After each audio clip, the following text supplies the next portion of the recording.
के बहराइच के महाराजगंज में सन्नाटा फैला हुआ है। कई लोग अपने घरों को छोड़कर भाग गए हैं तो कई लोगों के घर में ताला लगा हुआ है। बीजेपी बनाम बीजेपी चल रहा है। कस्बे की सड़कों पर जली हुई गाड़ियों का मलबा पड़ा हुआ है तो वहीं जनता के इंसाफ का रुदन गूंज रहा है। माहौल आग बबूला हुआ पड़ा है। हिंसा का कीचड़ प्रशासन को भी भुगतना पड़ रहा है। 13 अक्टूबर को दुर्गा विसर्जन के समय ऐसा क्या हुआ जिसने उत्तर प्रदेश के प्रशासन की नींव हिला दी? आइए जानते हैं। उत्तर प्रदेश के उपचुनाव के बीच देश की सबसे बड़ी पार्टी में ऐसा अंदरूनी कलह क्यों देखने को मिल रहा है और इस सांप्रदायिक के पीछे क्या कहानी है, ये इस वीडियो में समझते हैं। नमस्कार, आप देख रहे हैं न्यूज़ स्कूप और मैं आपके साथ गेटी भाविया। तारीख 13 अक्टूबर दुर्गा पूजा विसर्जन का उत्सव मनाया जा रहा था जिसमें हिंदुओं और मुसलमानों के बीच झड़प हुई और राम गोपाल मिश्रा नामक के एक युवक की गोली मारकर हत्या कर दी गई। जिस इलाके में हिंसा हुई वो कस्बा मसही तहसील के अंतर्गत आता है और बहराइच से करीब 30 किलोमीटर दूर है। आरोप लगा कि पूरा विवाद दुर्गा विसर्जन के दौरान डीजे पर भड़काऊ गाना बजाने को लेकर शुरू हुआ, जिस पर मुस्लिम पक्ष ने आपत्ति जताई थी। घटना वाले दिन वहां मौजूद पुलिस वालों ने बताया कि विवाद तब बढ़ गया जब दूसरा पक्ष डीजे बंद करने के लिए तैयार नहीं हुआ तो मुस्लिम पक्ष की ओर से डीजे का तार ही निकाल दिया गया। इसके बाद भीड़ ने हंगामा शुरू कर दिया। पुलिस के मुताबिक इसके बाद विसर्जन जुलूस में शामिल राम गोपाल मिश्रा आपत्ति जताने वाले सरफराज के घर पर चढ़ गए और हरा झंडा निकालकर भगवा रंग का झंडा फहराने लगे। इसका वीडियो भी वायरल हुआ। इस वीडियो में राम गोपाल मिश्रा को हरा झंडा निकालकर भगवा झंडा फहराते हुए देखा जा सकता है। इस दौरान घर के अंदर से गोली चली जिसमें उनकी मौत हो गई। गोली चलाने का आरोप सरफराज के पिता अब्दुल हामिद पर है जो अभी तक फरार है। इस घटना के बाद स्थिति बेकाबू हो गई। दोनों पक्ष की तरफ से पथराव शुरू हो गए। ये घटना बहराइच जिले के महसी विधानसभा क्षेत्र की है जहां के स्थानीय बीजेपी विधायक सुरेश्वर सिंह का कहना है कि भड़काऊ गाना नहीं बजाया गया था बल्कि वो गाना पाकिस्तान के खिलाफ था। सुरेश्वर सिंह ने कहा कि जो लोग इसके लिए जिम्मेदार हैं उनको बख्शा नहीं जाएगा। हालांकि किसी निर्दोष को परेशान भी नहीं किया जाएगा। वहीं कांग्रेस के नेता राजेश तिवारी का कहना है कि डीजे का सामान्य संगीत बजाया जा रहा था, ना कि कोई भड़काऊ गाना बजाया जा रहा था। इस घटना के बाद प्रशासन ने हालांकि मूर्ति विसर्जन करा दिया, जिसके बाद ये माना गया कि हालात सामान्य हो गए हैं। लेकिन सोमवार को हालात एक बार फिर बिगड़ गए।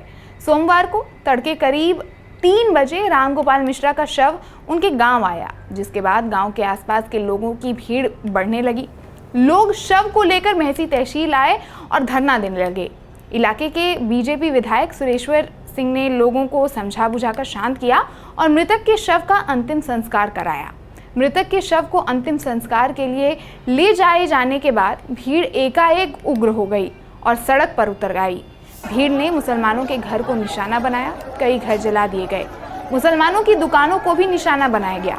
महाराजगंज के आसपास के कुछ इलाकों में भी हिंसा फैल गई। रविवार और सोमवार को हुई हिंसा में घटनास्थल के पास बनी मस्जिद को कोई नुकसान नहीं पहुंचाया गया।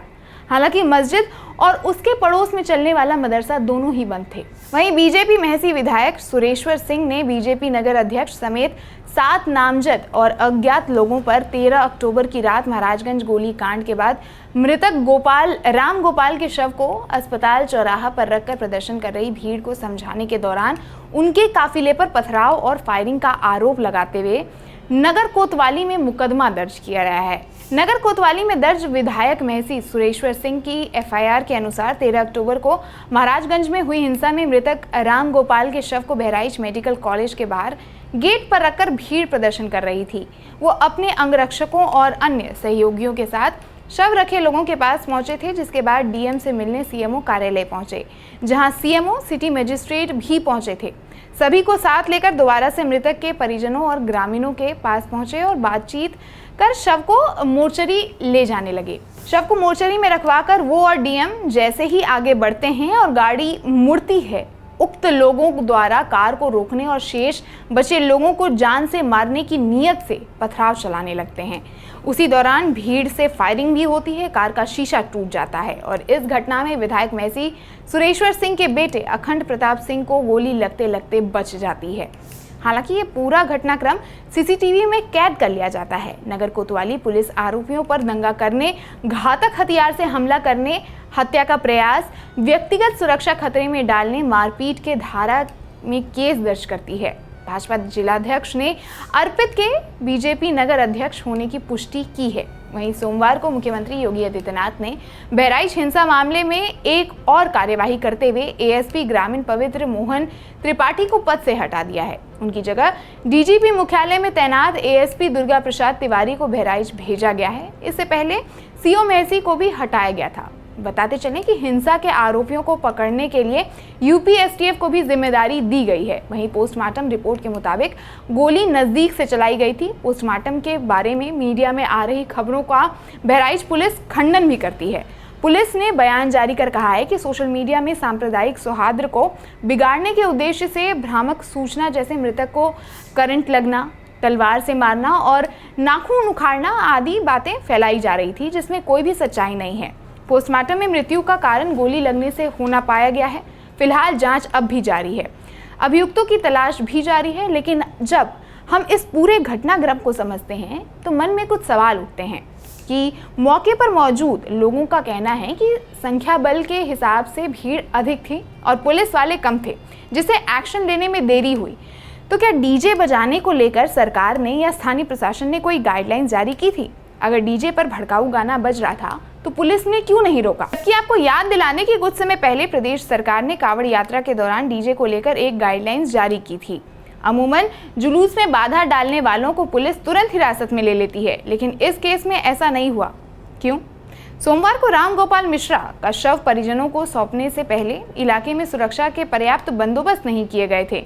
इस वजह से भीड़ इकट्ठा होती चली गई और बाद में हिंसक भी हो गई। उस वक्त प्रशासन ने कोई भी ठोस एक्शन क्यों नहीं उठाया?